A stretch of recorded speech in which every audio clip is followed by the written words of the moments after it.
Attack on Titan 2015 में release हुई एक साईफाई मूवी है जिसमें ह्यूमनॉइड यानी इंसान को खाने वाले राक्षसों के बारे में दिखाया गया है। मूवी एक एपोकलिप्स के सीन से शुरू होती है जिसमें इंसानों जैसे दिखने वाले खूंखार राक्षस इंसानों को खा रहे होते हैं और दुनिया में तबाही मची होती है। करीब करीब 1000 साल पहले की बात है। दुनिया पे अचानक से टाइटन्स का हमला हो जाता है और ज़्यादातर इंसान और उनके रहने की जगह तबाह हो जाते हैं। टाइटन्स इंसानों को मारकर खा जाते थे। कुछ इंसान जो किसी तरह टाइटन्स के हमले से बच गए थे, उन्होंने अपने सर्वाइवल के लिए अपने रहने की जगह पर 3 बड़ी बड़ी और ऊंची दीवारें खड़ी कर ली थी ताकि टाइटन्स दीवार के इस पार ना आ सके और इंसान टाइटन्स से बचकर अपनी एक नॉर्मल जिंदगी गुजार सके। यह दीवार इंसानों ने अपनी हिफाजत के लिए बनाई थी।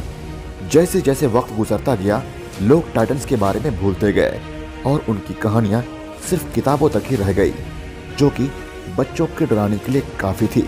100 साल गुजरने के बाद भी दीवार के इस पार रहने वाले लोगों को दीवार क्रॉस करके जाने की इजाजत नहीं दी गई थी, जिसके वजह से गरीबों को मुश्किल में जिंदगी गुजारनी पड़ रही थी। दीवार के पीछे रह रहे इंसानों की बस्ती को उनके क्लास और रेपुटेशन के हिसाब से 3 अलग अलग ग्रुप में बांट दिया गया था, जिसमें से पहले ग्रुप अमीरों का था, जहां गवर्नमेंट और रईस लोग रहते थे और वो पूरे देश को कंट्रोल करते थे। दूसरा ग्रुप उन लोगों का था जो फैक्ट्रीज में काम करते थे और तीसरा ग्रुप मजदूरों और किसानों का था। 3 अलग ग्रुप्स के लोगों को, खासकर गरीबों को दूसरे ग्रुप में जाने की इजाजत नहीं थी। सारा कम्युनिटी गवर्नमेंट और अमीरों के कंट्रोल में था। उसी फार्मर कम्युनिटी में एक लड़का जिसका नाम एरन था, वो दीवार के बाहर जाने की चाहत रखता था क्योंकि उसे कैद में जिंदगी गुजारनी पसंद नहीं थी। किसी तरह वो अपने दोस्तों को राजी करके दीवार के उस पार जाने के लिए मना लेता है। उसके फ्रेंड ग्रुप में एक लड़की भी होती है जिसका नाम मिकासा होता है। एरन उसे पसंद करता था, लेकिन जब वो दीवार के उस पार जाने की कोशिश करता है, वैसे देखता है कि वहाँ सोल्जर्स का बहुत सख्त पहरा था और वह पकड़े जाते हैं। लेकिन सोल्जर्स का लीडर उन्हें सजा होने से बचा लेता है क्योंकि वह एरन को बहुत पसंद करता था। जब सोल्जर्स और एरन आपस में बात ही कर रहे होते हैं, उसी वक्त उन्हें एक बड़ा धमाका महसूस होता है, जैसे कि कोई बहुत खतरनाक भूकंप आया हो। जैसे ही वो नजरें उठाकर दीवार की तरफ देखता है, उन्हें एक बहुत बड़ा जायंट टाइटन दिखाई देता है जो दीवार को तोड़ने की कोशिश कर रहा होता है। उसके मुंह से आग निकल रही होती है। उसने दीवार को कमजोर करके दीवार में सुराख बना दिया, जिससे बहुत सारे टाइटन्स दीवार के इस पार आने लगते हैं। हालांकि दिखने में टाइटन्स तो बिल्कुल इंसान की तरह ही लग रहे थे, लेकिन वह साइज में बहुत बड़े और लंबे थे, जैसे कि इंसान उनके आगे चींटियों की तरह लगे। दीवार के इस तरफ आते ही टाइटन्स एक बार फिर से तबाही मचाने लगते हैं। वो हर तरफ से इंसानों को पकड़कर खाने लगते हैं, जैसे कि उन्हें सदियों से भूखा रखा गया हो। सोल्जर्स उन्हें बॉम्ब से उड़ाने की कोशिश करते हैं, लेकिन उन पर कोई असर नहीं होता है क्योंकि वो इमॉर्टल्स थे, मतलब उनको कभी मारा नहीं जा सकता था। बॉम्ब की वजह से जहां भी उनका जिस्म घायल हुआ था, वो कुछ सेकंड में ही अपने आप दोबारा ठीक हो रहा था। सोल्जर्स डर के मारे खुदकुशी कर लेते हैं। सारे इंसान खुद को बचाने के लिए सिटी हॉल की तरफ भागने लगते हैं क्योंकि उनके लिए उस वक्त वही एक सेफ जगह थी।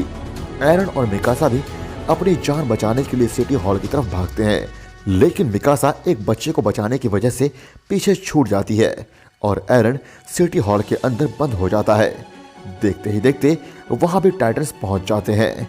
एरन कोशिश करता है कि वह बाहर जाकर मिकासा को बचाए, लेकिन लोग उसे दरवाजा नहीं खोलने देते हैं और टाइटन्स मिकासा और उस बच्चे को खा जाते हैं। कुछ देर बाद एरन सिटी हॉल से बाहर निकलता है और देखता है कि बहुत सारे टाइटन्स चारों तरफ से सिटी हॉल को घेर चुके होते हैं और उसके छत और दरवाजे तोड़कर लोगों को खाने लगते हैं।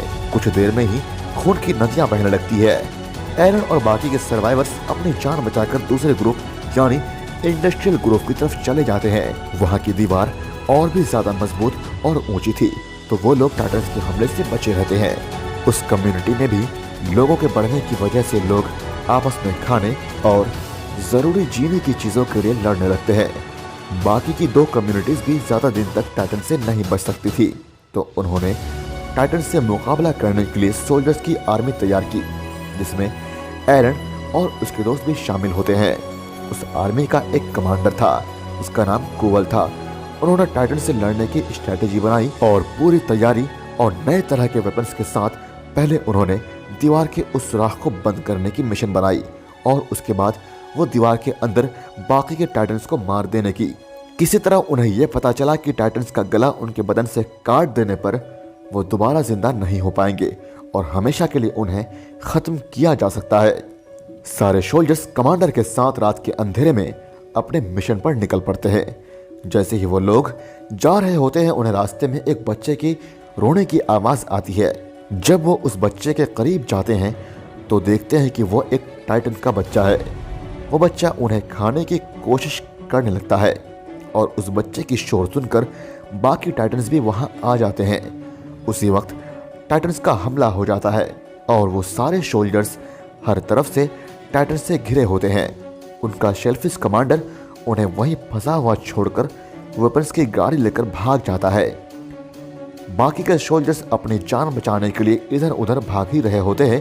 तभी वहां एक शिकोशिमा नाम का इंसान, जो कि टाइटन्स का शिकारी था, आ जाता है, जो बहुत ताकतवर होता है और उसने पास्ट में 15 से 20 टाइटन्स को मार गिराया था।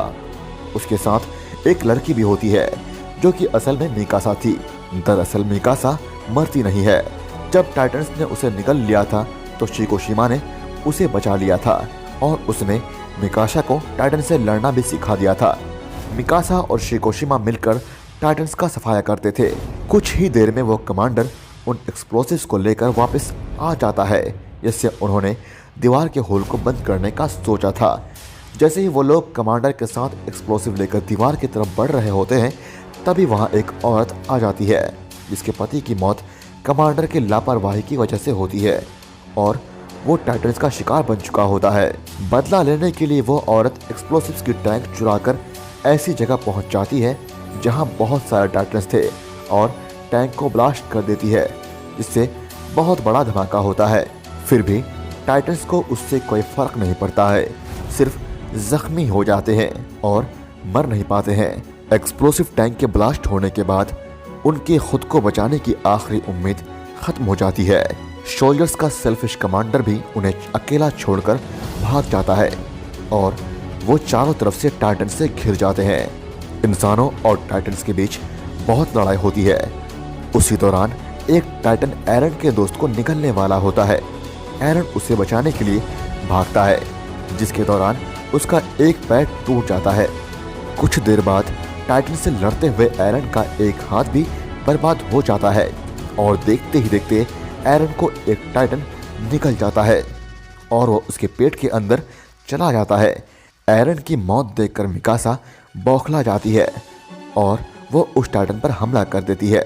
मिकासा टाइटन से ज़्यादा देर लड़ नहीं पाती है और एक बार फिर से उसकी मौत उसके सामने होती है। लेकिन तभी कहानी में एक बड़ा ट्विस्ट आता है। अचानक से उस टाइटन को अपने पेट में कुछ अजीब सी हलचल महसूस होती है और तभी एक बड़ा सा मॉन्स्टर उस टाइटन को चीरता हुआ बाहर आता है। एक बड़ा सा धमाका होता है और वो जायंट मॉन्स्टर टाइटन के मुंह से बाहर निकलता है। हैरानी की बात यह थी कि वो जायंट मॉन्स्टर बाकी के टाइटन्स को मार रहा होता है।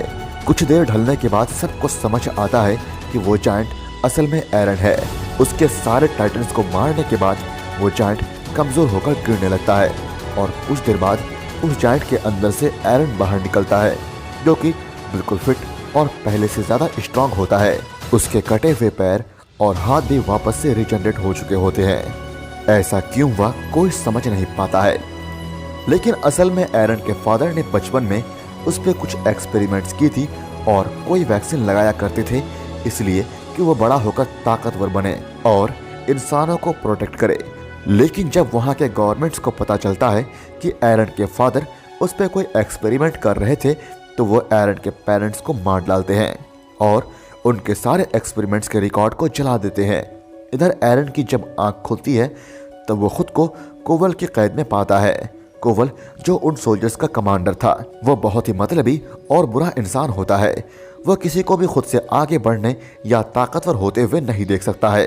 एरन भी हैरान था कि कैसे वो वापस जिंदा और सही सलामत है। जिस सोल्जर ने एरन को छोड़ने कहा और उसके सपोर्ट में बात की, कोवल ने उसे गोली मार दी। फिर वहां अचानक से एक और दूसरा जायंट आ जाता है और एरन को वहां से उठाकर ले जाता है। उस बीच की लड़ाई में कोवल मारा जाता है। एरन के जाने के बाद बाकी के लोगों को समझ नहीं आता कि अब उन्हें क्या करना चाहिए।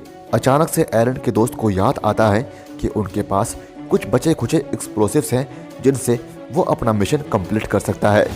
एरन की जब आंखें खुलती है तो वह खुद को एक बड़े से अजीब कमरे में पाता है जहां पे शिकोशिमा पहले से मौजूद रहता है। वहां शिकोशिमा उसे बताता है कि असल में ये टाइटन्स इंसान के ही बने हुए हैं और उनके बनाने वाले और कोई नहीं एरन के पिता थे। इंसान ने इन टाइटन्स को जंग लड़ने के लिए वार में इस्तेमाल करने के लिए बनाया था, लेकिन बदकिस्मती से उनका एक्सपेरिमेंट फेल हो जाता है और जिसका बहुत बुरा इम्पैक्ट होता है। वायरस इंसानों में तेजी से फैलने लगता है और टाइटन्स जंग में काम आने के बजाय आदमखोर बन जाते हैं और दुनिया में तबाही फैलाने लगते हैं। अगर गवर्नमेंट ने एरन के पिता को ना मारा होता तो शायद आज उनके पास टाइटन्स को खत्म करने का कोई रास्ता होता। शिकोशिमा ने एरन को यह भी बताया कि वो जब चाहे जायंट में बदल सकता है और अब वो कभी नहीं मरेगा। इसकी वजह एरन पर की गई एक्सपेरिमेंट थी। दूसरी तरफ एरन के दोस्त को एक्सप्लोसिव्स मिल जाते हैं और वो उसे टाइटन से छुपाकर दीवार की तरफ ले जा रहे होते हैं। रास्ते में उन्हें शिकोशिमा और एरन मिलते हैं जो उन्हें ऐसा करने से मना करते हैं। शिकोशिमा का प्लान ये था कि वो इस एक्सप्लोसिव से एरिया 2 की सारी दीवारें गिरा देगा, जिससे लोग टाइटन से लड़ने पर मजबूर हो जाएंगे और टाइटन्स को खत्म करने के बाद उन्होंने गवर्नमेंट को भी खत्म करने का प्लान बनाया, क्योंकि सारी मुसीबत की जड़ गवर्नमेंट ही थी। ये सब उन्हीं के वजह से हुआ था। लेकिन एरन और उसके दोस्त इस प्लान पर राजी नहीं होते क्योंकि इससे मासूम लोगों की जान जा सकती थी। तभी शिकोशिमा और एरन के बीच में लड़ाई होने लगती है और शिकोशिमा खुद को मारकर टाइटन जायंट में बदल जाता है। सब देखकर हैरान रह जाते हैं कि शिकोशिमा भी जायंट में बदलने की सलाहियत रखता है। शिकोशिमा से लड़ने के लिए एरन भी जायंट में बदल जाता है। दोनों के बीच एक भयानक लड़ाई होती है और एरन किसी तरह शिकोशिमा को हरा देता है और दीवार के ऊपर एक्सप्लोसिव रखकर उसे बंद करने लगता है। उसी वक्त कोवल वहां पहुंच जाता है। क्योंकि वो मरा नहीं होता है, सब उसे देखकर दंग रह जाते हैं। कोवल दीवार को बंद करने से मना करता है। तभी एक सोल्जर गुस्से में आकर कोवल को मार देती है। कोवल नहीं चाहता था कि इंसान आगे बढ़े, वो चाहता था कि इंसान बस डरकर दीवार के पीछे छुप कर रहे। जैसे ही वो सोल्जर कोवल को मारती है, वो एक बड़े जायंट में बदल जाता है जो कि शिकोशिमा और एरन से भी ज्यादा ताकतवर और बड़ा होता है। शिकोशिमा और एरन कोवल के जायंट को मिलकर एक्सप्लोसिव्स की मदद से मार डालते हैं और धमाके की वजह से दीवार के ऊपर से गिरे हुए मलबे से दीवार के होल बंद हो जाता है और सारे सोल्जर्स बहुत खुश हो जाते हैं कि फाइनली उन्होंने अपने मिशन को कंप्लीट कर लिया। मूवी के एंड में एरन और मिकासा समुद्र के किनारे बैठकर साथ वक्त बिताते हैं। तो दोस्तों, ये एक मज़ेदार और एडवेंचर से भरी हुई मूवी है। असल में इसे बहुत सारे ऑनलाइन प्लेटफॉर्म से बैन किया जा चुका है क्योंकि इसमें वायलेंस बहुत ज़्यादा दिखाया गया है, लेकिन आप चाहे तो इसे कुछ वेबसाइट से ऑनलाइन डाउनलोड करके देख सकते हैं। Overall it is a good movie और अगर आप ज़ॉम्बीज़ और एडवेंचर मूवी के फ़ैन हैं तो इसे आप ज़रूर देखिएगा। गाइस, इसी तरह के किसी और मूवी की डिटेल्स समरी अगर आपको चाहिए तो हमें कमेंट सेक्शन में ज़रूर बताइए। आई होप कि आपको वीडियो पसंद आई होगी। Please give us a thumbs up and don't forget to subscribe. Thank you so much guys.